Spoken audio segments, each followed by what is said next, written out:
Rigtig meget til at høre det her.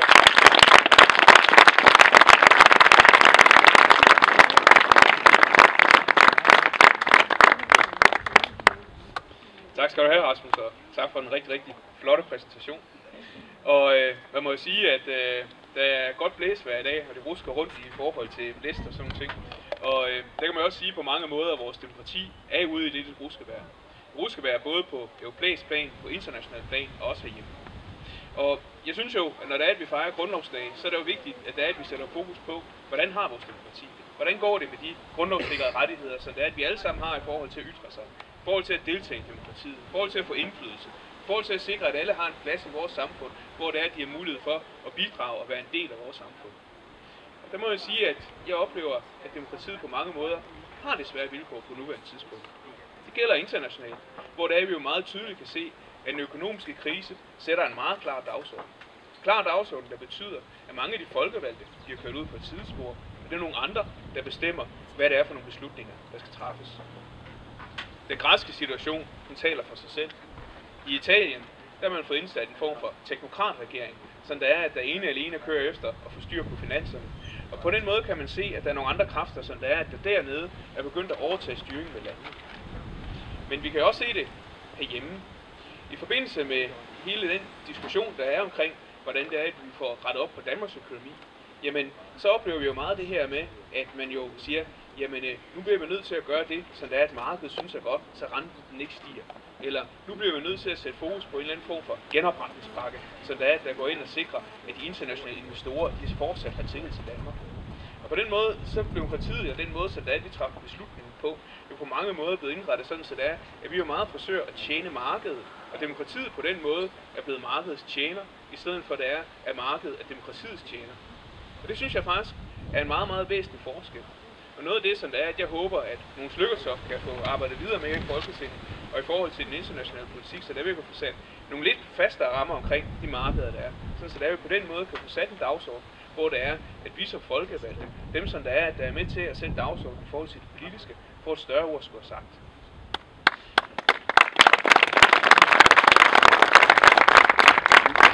Og det ved jeg godt, at der er mange liberale kræfter, som synes er en rigtig dårlig idé. Fordi de synes jo, at det her med, at hvis det er, at man har markedet som værende den ting, som det er, at der skal løse alle udfordringer, så går det jo rigtig godt. Men det ved vi jo som socialdemokrater, at hvis det er, at det er markedet, som der alene bestemmer, så får vi jo den situation, hvor det er, at det er den lille mand, der taber. Den person, som ikke er så ressourcestærk, den person, som der er, der står uden for arbejdsmarkedet, den person, som der er, der er syg, det er jo dem, som der er, at der kommer til at stå nederst, når der er goderne skal fordeles, hvis det er markedet, som bestemmer tempoet hele vejen igen. Derfor så synes jeg, det er så vigtigt, at vi kommer ud over det her med alene at være markedstjener. Og jeg synes jo også, at det har haft mange sådan udtryk, det her med, hvordan det er, at vi tjener markedet. Man hører mange liberale tale, det er jo både venstrefolk og dem fra Cepos og så videre. Ja, vi skal bare sikre de rigtige rammebetingelser, og så klarer markedet resten. Nej tak til mere marked, ja tak til mere demokrati. Og jeg synes jo også,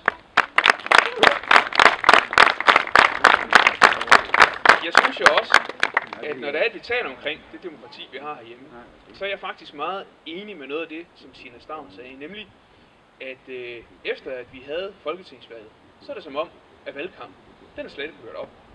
Det er som om, at man har glemt, at demokrati ikke bare handler om at råbe af hinanden og gøre sine egne standpunkter klar. Det handler også om at have en dialog. Det handler om at få en dialog om, hvordan det finder frem til de bedste løsninger. Og der virker det som om på landsplan, at man kommer ind sådan en skure med, jamen den dialog, som der er, man kunne have af, hvordan det er, at vi bedst udvikler Danmark, den er fuldstændig forstummet. I stedet så gør man meget ud af at markere skarpe standpunkter og hele tiden forsøge at gå ind og sætte en dagsorden, hvor det er, man gør sig forskellige for hinanden og skule til meningsmålinger og hele det der strategiske spændingsspil. Og det synes jeg er rigtig synd, fordi jeg er ikke et øjeblik i tvivl om, at noget af det, som der er med til at kvalificere vores demokrati i Danmark, det har vi jo faktisk haft en tradition for, at vi har været i dialog med hinanden, og i fællesskab fundet frem til de løsninger, som er bedst. Jeg tror på et samarbejdende folkestyre, fordi at et samarbejdende folkestyre også tager mindretallene med, og på den måde også sikrer, at vi får nogle løsninger i Danmark, så der er, at der sikrer god velfærd for flertallet. Nu er det jo også sådan, så det er, at udover de hårde debatter på landsplaner, hvor man markerede sig meget klart i forhold til hinanden, så har vi jo også fået en ny regering. Og jeg var rigtig glad for, at vi fik en ny regering, som var med til at sætte en ny dagsorden her i landet. Jeg vil også sige, at når man sådan ser de seneste politiske udspil, jamen, så har vi også fået en meget modig regering, som bestemt ikke har holdt igen med i forhold til at spille ud, i forhold til, hvordan det er, at tingene kommer til at se ud i vores land. Og det har jo givet sig udslag på mange forskellige måder. Nogle lægger meget vægt på, at der er nogle meningsmålinger, som ikke ser så godt ud og så videre. Men noget af det, som der er, at jeg jo sådan set lægger rigtig meget vægt på, når jeg vurderer den politik, som der bliver lagt frem, det er jo, at det er overensstemmelse med de værdier, som det er, at vi står for som parti. Og Mogens Lykketoft var noget inde på det i sin tale. Han sagde sådan lidt kryptisk, at nu må man da godt nok håbe så, at der kommer alle de der jobs til de der ekstra ledige hænder, som er, at man fik skaffet her i forbindelse med alle de reformer, man laver. Og det kan jeg kun erklære mig enig i. Det er jo sådan, så at der er jo flere forskellige måder at anskue økonomisk teori på i Danmark. Den ene teori, det er jo lidt det, som Lykketoft også taler omkring det her med, at hvis der vi går ud og skaber efterspørgsel i samfundet, sætter nogle investeringer i gang og skaber nogle ting, jamen så skaber det jobs, og så skal vi jo nok være sikre på, at folk de kommer i jobs. Den anden vej, den siger, jamen nu der er vi sørger for, at der er et stort udbud af ledig arbejdskraft og så videre, jamen så kommer jobsene helt af sig selv. Den sidste, det er jo sådan en lidt borgerlig, liberal måde at anskue tingene på. Og der synes jeg, når man ser de reformer, der bliver lagt frem nu, der bliver jo fokuseret rigtig, rigtig meget på at få skabt et større udbud af arbejdskraft. Men er vi sikre på, at de jobs, som der er, at den her arbejdskraften så skal arbejde med, den kommer? Er vi sikre på, at det vi får alle folk til at arbejde noget mere, at det så skaber flere jobs? Det kunne jeg godt være i tvivl om. Og det er noget af det, som der er, at jeg sådan set oplever, at der er også rigtig mange mennesker, der reagerer på i forhold til vores regering. Jeg talte med en tidligere kollega fra et byråd her, nu skal man jo ikke afsløre helt præcis, hvem personen er, som jo sagde til mig, jamen dengang jeg meldte mig ind i Socialdemokratiet, der meldte jeg mig ind, fordi at jeg havde en indignation og en tro på et mere retfærdigt samfund. Og det har jeg sådan set svært ved at kende mig selv i lige nu.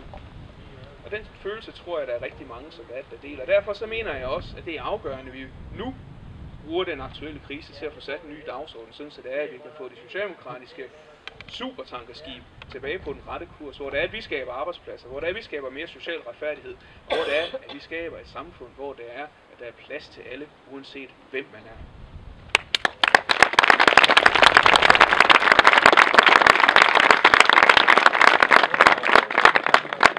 Og jeg vil sige, at det er jo det, som det er, at vi forsøger at arbejde for her i Aalborg Kommune. Det er noget af det, som det er, at jeg gerne vil være med til at sikre, når det er, at vi går til valg her om et års tid.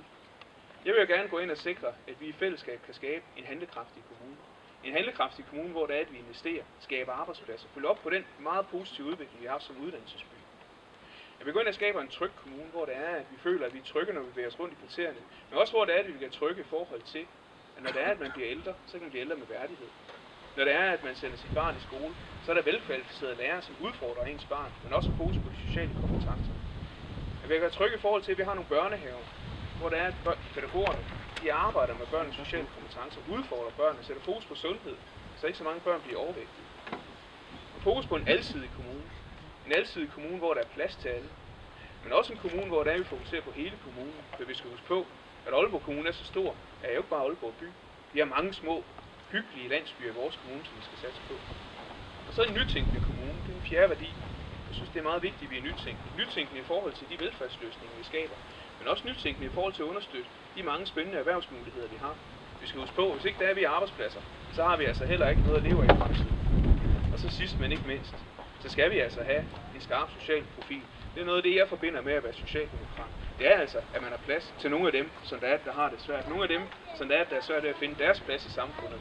Det sted, hvor det er, at de kan bidrage fra. Det er vigtigt, at vi sikrer, at der er plads til dem, at de har en plads i vores samfund.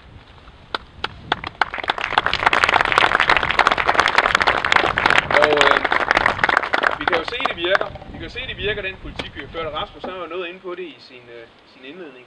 At det jo rent faktisk lykkes os at skabe et lille nordjysk mirakel. Et lille nordjysk mirakel i den forstand, at vi er altså tilbage på det antal arbejdspladser, som der var i Aalborg Kommune før krisen. Det er der altså ikke rigtig nogen andre vækstcenter, der kommer tilbage på i Danmark på nuværende tidspunkt. At vi har skabt en uddannelsesby, som boomer.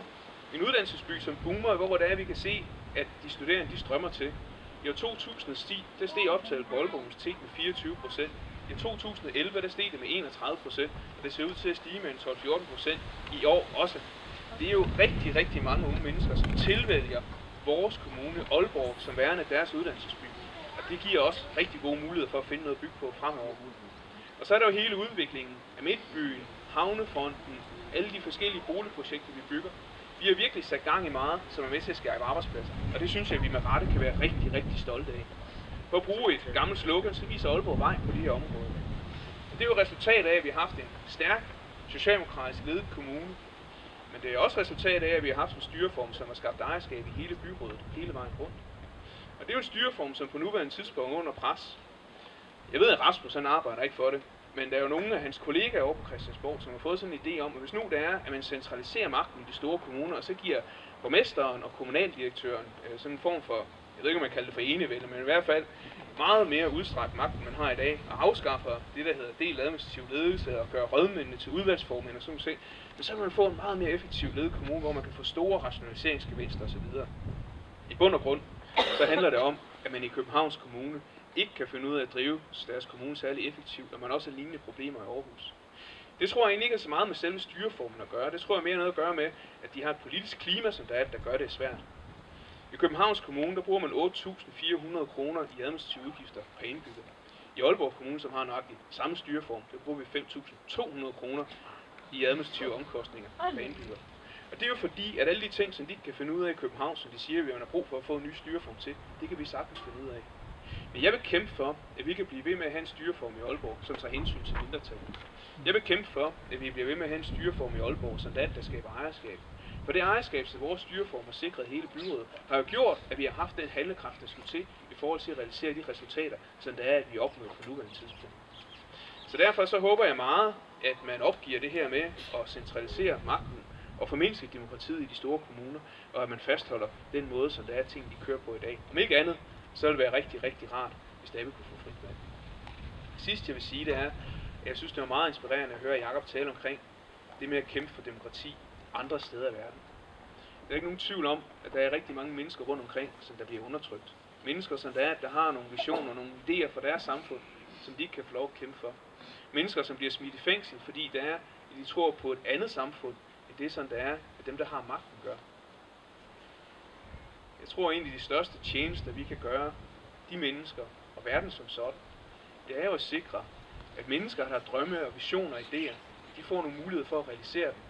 I stedet for at blive sat i fængsel, i stedet for at blive holdt nede, i stedet for at komme ud i en situation, hvor det er, at man oplever, at de drømme og visioner, man har, de styrter i grus, mens det er, at der er nogen, der sidder tungt og hårdt og brutalt på magten. Fortsat god formiddag, og tak for at man kom her.